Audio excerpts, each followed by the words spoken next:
इस वक्त जो है एसोसिएट्स की तरफ से काफ़ी सारी जो T20 लीग्स हैं वो पाइपलाइन में ज़रूर है। और चाहे हम नेपाल T20 लीग की बात करें या फिर IL T20 लीग जो UAE की तरफ से होने वाला है, उसके बाद केन्या प्रीमियर लीग आने वाला है, अब मलेशिया अगले साल T20 लीग आने वाला है।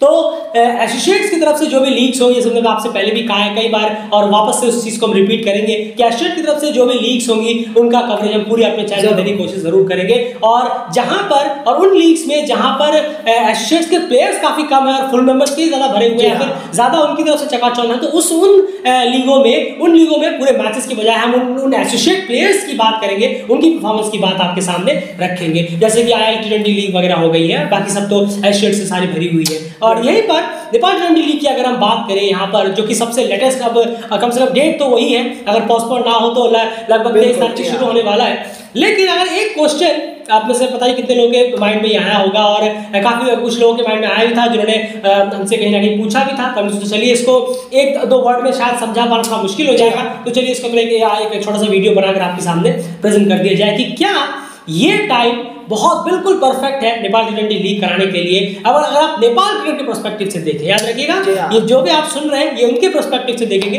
तो बेहतर होगा।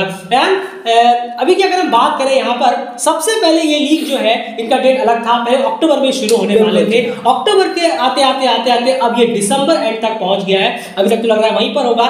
इस फेज को आप किस तरह से देखते हैं? क्या अक्टूबर वाला फेज आपको लग रहा था कि बेटर था, या फिर आपको लग रहा है कि आज की तारीख में जो कुछ नेपाल क्रिकेट में घटा हुआ है, इस तरह की परफॉर्मेंस हुई है, उसके लिहाज से ये T20 लीग बिल्कुल सही डेट पर है? नहीं, जरूर। देखिए, पहली बात तो जो है कि ये जो शुरुआत जब ये लीग आना था अक्टूबर में, अगर हम बात करें तो उस वक्त क्या था, माहौल थोड़ा अलग था। पहले उस वक्त की बात कर लेंगे, उसके बाद देखेंगे यहाँ क्या है। उस वक्त की अगर बात करें, अगर ये उस वक्त शुरू होता अक्टूबर में, आई थिंक 21 या 22 अक्टूबर को ये शुरू होने वाला था, वर्ल्ड कप भी चालू हो गया था उस वक्त तक, उसके बीच में ये टूर्नामेंट चलने वाला था, इवेंट। लेकिन एक चीज़ ज़रूर थी, उस वक्त जब ये इवेंट था तो वहाँ पर मनोज सर भी न्यूली अपॉइंट हुए थे।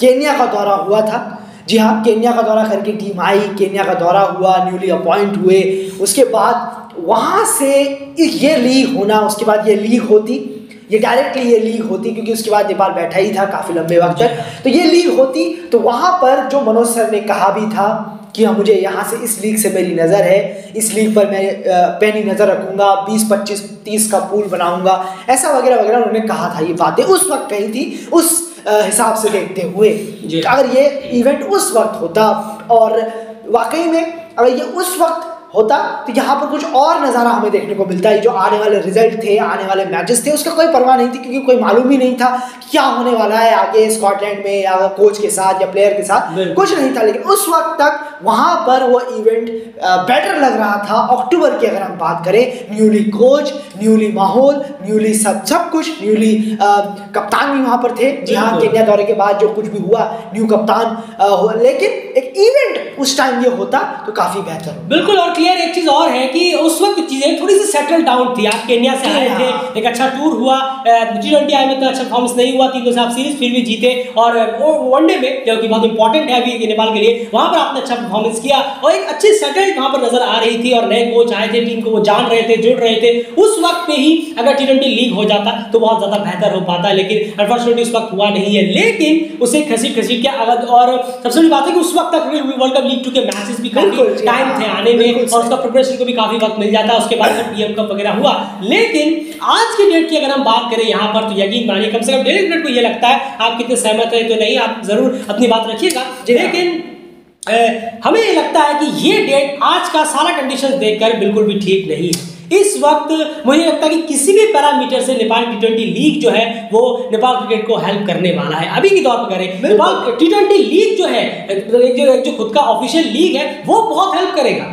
आप समझने की कोशिश करिए, यहाँ हम सिर्फ और सिर्फ टाइमिंग की बात कर रहे हैं, ये नहीं कह रहे कि नेपाल T20 लीग किसी काम का नहीं है, हम सिर्फ टाइमिंग की बात कर रहे हैं कि क्या इस वक्त जो हाल है, आप 12 मैचेस में अगर आप 5 हार जाते हैं तो आपका ओडीआई स्टेटस 101% खतरे में आ जाएगा, क्योंकि आप 6 नंबर पर रहेंगे। अगले 12 में से अगर आप 5 हारते हैं आप खतरे में आ जाते हैं। तो इस वक्त वनडे में बहुत खराब परफॉर्मेंस चल रही है, टीम T20 वर्ल्ड कप के लिए क्वालिफाई नहीं कर पाई। ये साल कई सारे मायनों में बहुत खराब गया है। एशिया कप में आप नहीं खेल पाए, क्वालिफायर्स आप नहीं खेल पाए, वर्ल्ड कप में आप हो गए, 50 ओवर क्रिकेट में, क्रिकेट वर्ल्ड कप लीग 2 में आप 7 टीमों में भी 5 5वें नंबर पर नहीं आ पाए, अभी तक तो नहीं आ पाए, आगे देखना होगा। नहीं आ पाए तो आप सोचिए कितनी खराब परफॉर्मेंसेस हो रही है, खास करके 50 ओवर क्रिकेट में। तो उस लिहाज से अगर आप देखेंगे तो वहां पर T20 लीग का होना या अपने आप में थोड़ा सा डिस्ट्रैक्ट और डाइवर्ट जरूर हो जाएगा उन सब चीजों से जिन चीजों पे फोकस करने की इस वक्त नेपाल टीम को ज्यादा जरूरत है। अब आप देखिए यार, आप भी यहाँ पर समझेंगे कि 23 दिसंबर से शुरू होने वाला है और मेरे ख्याल में 10 तारीख तक चलेगा,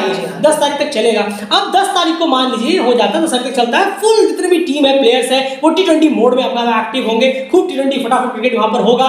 और उसके ही 7-8 दिन बाद या 9-10 दिन बाद हमें क्रिकेट वर्ल्ड कप लीग 2 का जो राउंड है वो खेलना है नेपाल को। बिल्कुल, अभी तक ऐसा लग रहा है कि स्कॉटलैंड के खिलाफ वो मैचेस हो सकते हैं और यूएई पीएनजी वाली सीरीज भी पाइपलाइन में। आप सोचिए वो लड़के जो ऑलरेडी 50 ओवर क्रिकेट में दूर दूर तक जो इंटेंट चाहिए उसके करीब भी नहीं है, उसमें वो T20 क्रिकेट खेलेंगे 19 दिन तक लगातार, डेली 2 मैचेस कर और उसके बाद 6-7 दिन बाद वापस से आप उम्मीद करेंगे कि वो आकर 50 ओवर क्रिकेट में कुछ अच्छा परफॉर्मेंस कर दे। तो ऐसा एक्सपेक्टेड होना नहीं है। आप बताइए इससे खराब टाइमिंग क्या हो सकती है? नहीं, बिल्कुल सही कहा आपने। और ये एक्चुअली में क्या है कि अगर आप बात करेंगे ना कि इससे असर कहाँ दिखता है, क्या असर, जो कोई सोचते होंगे अगर कि यार अभी लीग खेलते हैं तो ऐसे तो बहुत प्लेयर दुनिया में हैं जो लीग कराते हैं फिर अच्छा परफॉर्म करते हैं, लेकिन यहाँ पर आपको एक आईसीसी इवेंट पे जाना है, इस आईसीसी इवेंट पर आपकी नजर है, आप एक आईसीसी इवेंट के रास्ते होते हुए गुजर रहे हैं। आप एक बात गौर करिए, आजकल जिस तरीके का क्रिकेट होता है, अगर मैं सबकी बात करूं ओवरऑल, अगर मैं यहाँ पर ले लूं तो बहुत सारा स्ट्रगल, आप देखिए कितने ज्यादा चेंजेस दिखते हैं हमें चैंपियंस में। बिल्कुल, आपने गौर किया होगा कि 50 ओवर के जो मैचेस होते हैं उसमें आप देखिए, आपकी जब भी 4 साल बाद आता है तो चेंजेस हमें देखने को मिल रहा है जब से T20 क्रिकेट का इवॉल्व हुआ है। बिल्कुल, इस बात को जरा समझने की कोशिश करिए कि जब से T20 क्रिकेट ज्यादा बढ़ने लगा है वो एक रेगुलरिटी नहीं आई है 50 ओवर के चैंपियंस में। जैसे पहले ऑस्ट्रेलिया हुआ करती थी, वेस्ट इंडीज को देखिए आप, तो वो एक रुतबा, या श्रीलंका जो फाइनल्स खेलती थी पहले लगातार एकदम बैक टू बैक फाइनल्स, वो हमें नहीं दिखता। तो ये बहुत असर डालता है। अगर आप ये जो लीग है इस वक्त नेपाल की, मैं ये कहने का ही मेरा मतलब है कि इस वक्त जो आप लीग करा रहे हैं वो आपके परफॉर्मेंस पे थ्रू आउट द ईयर बहुत ज्यादा असर करेगा, बहुत ज्यादा, क्योंकि आप एक इवेंट से गुजर रहे हैं। अगर सीरीज खेलते आप, आम टीम होते, टेस्ट स्टेशन होते, अरे जाना क्या दिक्कत है, हमें क्या परवाह है, लेकिन आप एक आईसीसी इवेंट से होते हुए गुजर रहे हैं। और आयन वो इवेंट भी कोई आम नहीं है, यही तो मेरा मतलब है। 4 साल में या तो आपका जो नाम है उसे बनाए रखेगा, बस आपको धकेल देगा T20 स्टेटस की तरह। यही मेरा कहना इंपॉर्टेंस है, यही मेरा कहने का मतलब है कि आप आईसीसी इवेंट के थ्रू गुजर रहे हैं तो आपको इस चीज को देखना होगा कि भाई कितने महीने का गैप है, हमारा कोई मैचेस तो नहीं आने वाले वक्त पर अगले 1-1.5 महीने में। ये सब चीजें देखकर अगर इसे सोचा जाता, समझा जाता, तो आई थिंक ये थोड़ा वे बेटर होता कि अभी जो लीग स्टार्ट होने वाली। बिल्कुल, जैसे हमने पहले ही कहा, आपको वापस से बता दें कि हम सिर्फ और सिर्फ टाइमिंग की बात कर रहे हैं कि टाइमिंग नेपाल T20 लीग की किस तरह की है। अब एक चीज और है, फाइनल में बात करें, जाहिर सी बात है बहुत सारे यंग प्लेयर्स हैं जिन्हें एक्सपोजर की जरूरत है, फाइनेंशियली भी काफी उनको इससे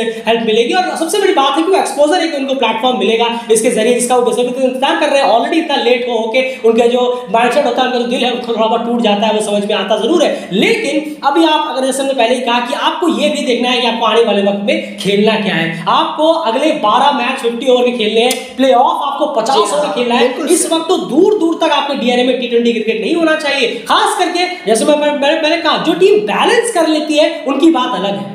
कुछ टीमों के अंदर होती है ये कला, अगर आप सोचेंगे कि T20 क्रिकेट में 50 ओवर चला लेंगे तो वो नेपाल क्रिकेट में नहीं दिखता, क्लियर नहीं दिखता। आप एक ही में बैलेंस नहीं कर पाते तो दोनों में बैलेंस तो बहुत दूर की बात है। तो कुछ टीमों को दिखता है कि नीदरलैंड्स को देखिए आप, जी हाँ, उन्होंने कैसे बैलेंस किया, स्कॉटलैंड ने भी बैलेंस किया। स्कॉटलैंड T20 वर्ल्ड कप खेल कर आई वहां पर, उसके तुरंत बाद उन्होंने तुरंत बाद तो नहीं, काफी वक्त बाद वर्ल्ड कप लीग 2 खेला, उसमें भी देखिए धड़ाधड़ उनकी चल रही। तो नाई भी अभी वो भी अपना बैलेंस करके चल रहे हैं। 50 ओवर में वो मैच जीत रहे हैं और T20 में भी उन्होंने T20 वर्ल्ड कप लगातार 2 साल से खेल लिया, तीसरे की तरफ भी वो किसी से नहीं हो पाता है। यूएई उसका एग्जांपल, जी हां, आप देखिए यूएई वर्ल्ड कप खेल के आया, 2-1 से सीरीज हार गया, वो अभी तक उसको मेंटेन, ज्यादा प्रैक्टिसेस नहीं मिली, मैचेस नहीं मिले, तो उसका रिजल्ट देखिए आप, यूएई 2-1 से नेपाल से सीरीज हारा था। बिल्कुल, तो क्लियर कट है। तो यही सबसे बड़ी बात है कि क्या आप बैलेंस कर लेंगे। आप कह तो देंगे हाँ हम कर लेंगे, देख लेंगे, लेकिन वो रिजल्ट में दिख नहीं रहा। अगर ऐसा होता तो आपको 12 मैचों में 9 जीत की जरूरत नहीं होती, शायद 12 मैच में आपको 3-4 जीत की जरूरत होती, अगर आप बैलेंस करना जानते। तो ये टाइमिंग जो है वो पहले बहुत सही थी।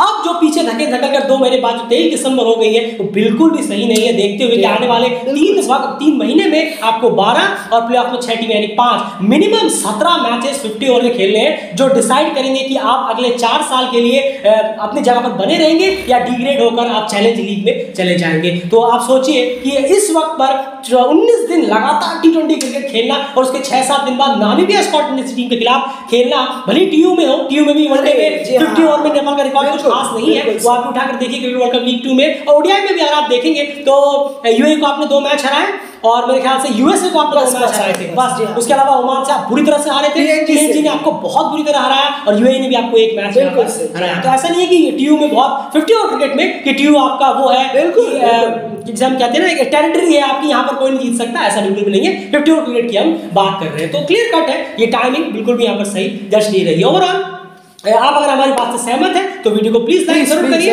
और शेयर जरूर आप कर सकते हैं और बने रहिए डेली चैनल के साथ, चैनल को सब्सक्राइब जरूर कर लीजिए। लेकिन जैसे हमने पहले भी कहा कि कवरेज हम लगातार आपको देंगे, क्योंकि ऐसी बात है टी20 लीग है तो उसमें अगर आप सपोर्ट करना पूरी तरह से बनता है, चाहे नेपाल टी20 लीग हो, आईएल हो, मलेशिया टी20 लीग हो, केन्या प्रीमियर लीग हो, जहां भी एशियन प्लेयर्स टी20 लीग खेलते हुए नजर आएंगे, अगर उनका खुद का तादाद ज्यादा है तो पूरी मैच एनालिसिस करेंगे और अगर उनके कम प्लेयर्स हैं, फुल मेंबर्स के ज्यादा है तो उन प्लेयर्स की चर्चा डेली क्रिकेट पे लगातार जारी रहेगी। लेकिन सपोर्ट डेली क्रिकेट का एशियन प्लेयर्स के साथ और के साथ लगातार बना हुआ है। फिलहाल इस वीडियो में इतना एफर्ट के लिए वीडियो को लाइक जरूर कर दीजिए।